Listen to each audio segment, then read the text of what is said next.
सबके पास मजबूरी है। जो दुराचार दिल्ली की केंद्र सरकार ने की है, मैं खुद आता हूं उसमें। आज भी मेरा फेफड़ा नहीं काम कर रहा है, आवाज आप देख रहे होंगे, आवाज मेरी फटी आ रही, सांस लेता हूं, तकलीफ होती है, लेकिन मैं देश के लिए अपने आप को बीमार करके नहीं बैठ सकता हूं। और बहुत सारे हमारे ऐसे क्रांतिकारी सिपाही हैं कि आज भी उनका स्वास्थ्य सही नहीं है। सोनम जी का हुआ, बहुत से ऐसे हमारे क्रांतिकारी सिपाही हैं कि जिनका स्वास्थ्य सही नहीं है। लेकिन बिल्कुल केंद्र की जो सरकार थी, दिल्ली की जो सरकार थी, वो अहंकार तोड़ी कब तोड़ी? जब हम लोग खून चढ़ावा चढ़ाए हैं, अपने खूनों की आहुति दिए हैं, तब वो सरकार मानी है। और मैं यहाँ समझता हूँ कि यहाँ की सरकार बहुत अच्छी है, क्योंकि जैसे प्रशासन को, पुलिस को डराने के लिए नहीं लगाई है। तो मैं जहाँ तारीफ का है तो तारीफ भी करूंगा। तो नहीं दिखा कि कान में जाकर के पुलिस वाले बोलते हैं हम गुलाब पकड़ा रहे हैं, तो बोलते हैं चुपचाप चला जा, नहीं तो घुटने तोड़ दिए जाएंगे।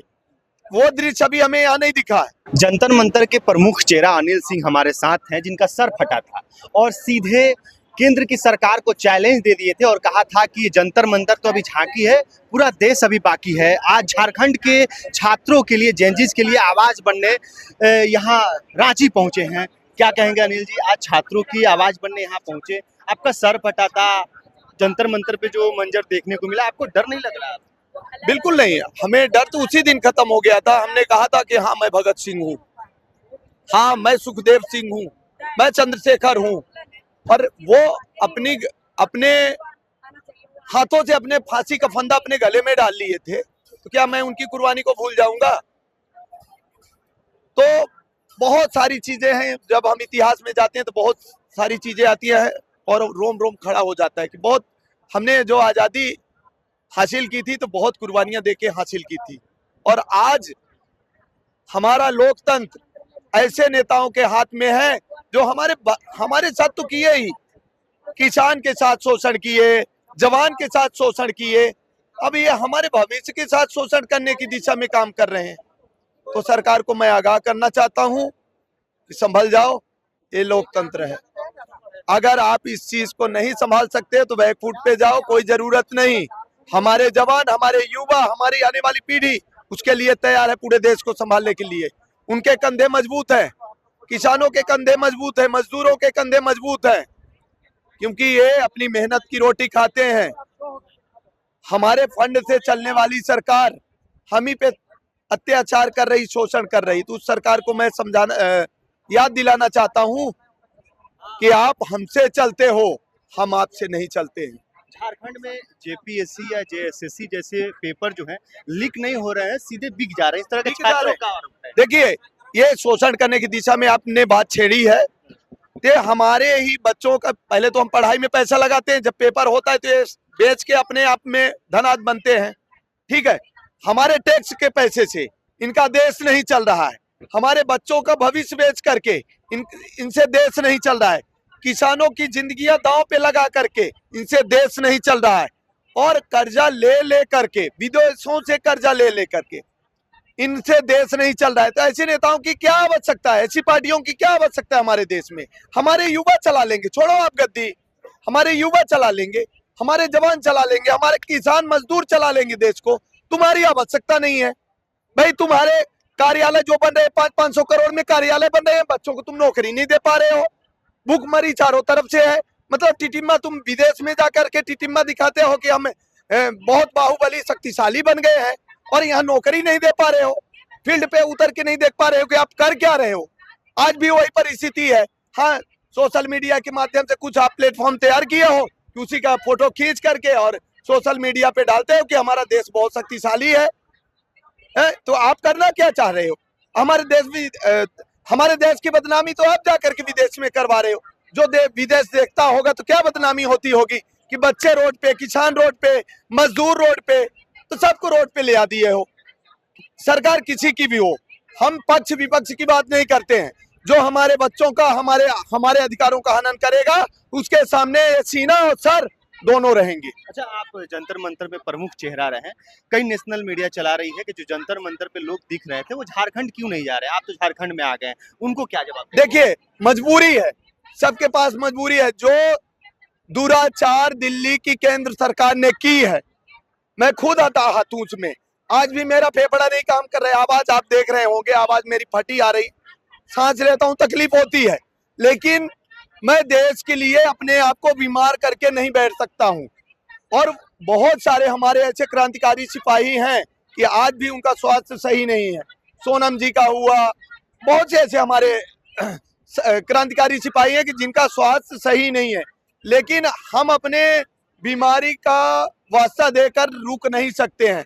जब जगह पे हमारी जरूरत होगी हम आगे बढ़ते रहेंगे। और हम उन साथियों से भी आग्रह करते हैं, निवेदन करना चाहते हैं कि अगर हमारे झारखंड के युवाओं को उनका अधिकार नहीं मिलता है तो पूरे देश से हम इस झारखंड को भर देंगे। हम पीछे हटने वाले नहीं हैं। जनता हमारी पूरे प्रदेश से आएगी और यहाँ पर आकर के जनता से हम भर देंगे, और इसके लिए सरकार तैयार रहे, हम तैयार हैं। जंतर मंतर पे प्रमुख चेहरा रही नेहा बोरा भी कल आई थी, उनके साथ जो घटना हुआ है उनके ऊपर इंक डाल दिया गया, उसको आप कैसे देखते हैं? देखिए, मानसिकता लोगों की है भाई। आपके यहाँ ही मैं आया हूँ, बहुत सारे साथी आए हैं। देश हमारा है, संविधान हमारा है, लेकिन कुछ ऐसे असामाजिक तत्व बीच में घुस जाते हैं जो पत्थरबाजी करते हैं, गालियां देते हैं, देश विरोधी नारे लगाते हैं। उसमें आप किसी व्यक्ति विशेष को डाल देते हो। आपके पास अगर नेहा जी के कोई ऐसे क्लिप हो कि जिन्होंने देश विरोधी नारे लगाए हो या कोई ऐसे शब्द निकाले हो, तो आप उस क्लिप को रखो सोशल मीडिया के माध्यम से।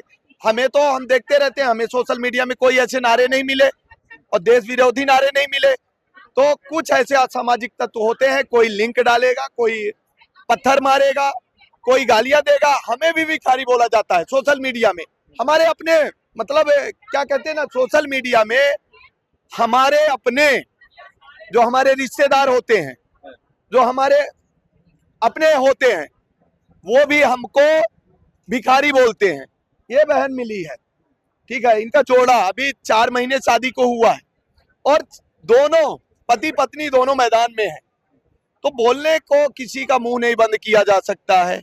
मैं देश की लड़ाई लड़ रहा हूं तो मैं अपने देश के लिए आपसे भी भीख मांगूंगा और पूरे देश से भीख मांगूंगा। उसमें चाहे आप भिखारी बोलो चाहे कुछ भी बोलो, वो आपका दायित्व है, लेकिन हमारा जो कर्तव्य है मैं करता रहूंगा। अच्छा, अंतिम सवाल, जंतर मंतर में जिस तरीके से सरकार की रवैया रही, प्रशासन की रवैया रही, और झारखंड के रांची में प्रशासन और सरकार की रवैया, क्या फर्क दिख रहा है आपको? बिल्कुल, केंद्र की जो सरकार थी, दिल्ली की जो सरकार थी, वो अहंकार तोड़ी कब तोड़ी?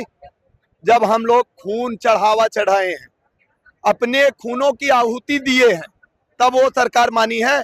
और मैं यहाँ समझता हूँ कि यहाँ की सरकार बहुत अच्छी है, क्योंकि जैसे प्रशासन को, पुलिस को डराने के लिए नहीं लगाई है। तो मैं जहाँ तारीफ का है तो तारीफ भी करूंगा, क्योंकि हमें अभी तक यहाँ पे पुलिस बल नहीं दिखा, अत्याचार वो चीज नहीं दिखा कि कान में जाकर के पुलिस वाले बोलते हैं हम गुलाब पकड़ा रहे हैं तो बोलते हैं चुपचाप चला जा, नहीं तो घुटने तोड़ दिए जाएंगे। वो दृश्य अभी हमें यहाँ नहीं दिखा है।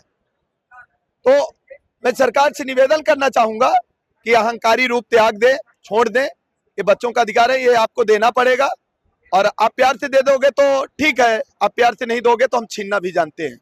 हमारे साथ ये जंतर मंतर के प्रमुख चेहरा अनिल सिंह जी थे, जिस तरीके से अपनी बातों को रखे और झारखंड के छात्रों के साथ खड़ा होने के लिए यहाँ पहुंच चुके हैं। छात्रों के बीच बैठे हुए हैं और कह रहे हैं कि जब तक सरकार इनकी मांगों को पूरा नहीं करेगी, यहाँ से हम हिलने वाले नहीं हैं। कई लोग कह रहे थे कि जंतर मंतर वाले लोग कहाँ अब है, वो देख ले कि यहाँ कई प्रमुख चेहरा जो है जंतर मंतर पे जो लोग दिख रहे थे वो यहाँ पहुंच चुके हैं और छात्रों की मांगों के साथ यहाँ बैठे हुए हैं। आपकी क्या इस पे प्रतिक्रिया है? कमेंट बॉक्स में जरूर साझा कीजिएगा। बहुत बहुत धन्यवाद।